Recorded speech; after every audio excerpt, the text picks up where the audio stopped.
एक बार की बात है, एक गांव में एक सुंदर हरा भरा बगीचा था जहां बहुत सारे फूल और तितलियां थी। जिसमें एक प्यारी सी गुलाब थी डंडा। वह एक बगीचे में कई अन्य फूलों के साथ उगी थी, लेकिन वह सभी फूलों में सबसे सुंदर थी।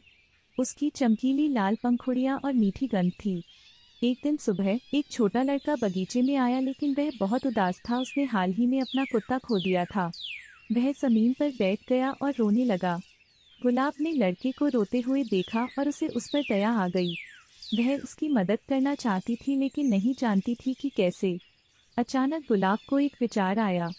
उसने अपनी पंखुड़ियां बंद की और एक इच्छा की। जब उसने फिर से अपनी पंखुड़ियां खोली तो वह एक सुंदर परी में बदल गई थी। परी उड़कर लड़के के पास गई और उससे पूछा कि वह क्यों रो रहा है। लड़के ने कहा, मैंने अपना कुत्ता खो दिया। मुझे नहीं पता वह कहाँ है।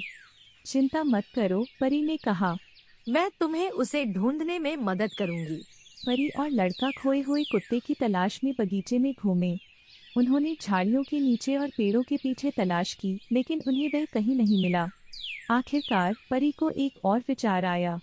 उसने अपनी आंखें बंद कर ली और ध्यान केंद्रित किया। फिर आंखें खोलते ही वह मुस्कुराई। मुझे पता है कि आपका कुत्ता कहाँ है, उसने कहा। मेरे पीछे आओ। परी लड़के को जंगल में एक सुरक्षित स्थान पर ले गई जहां उस लड़के का कुत्ता था। कुत्ता अपने दोस्त को देखकर इतना खुश हुआ कि उसने अपनी पूंछ इतनी जोर से हिलाई कि उसका पूरा शरीर हिल गया।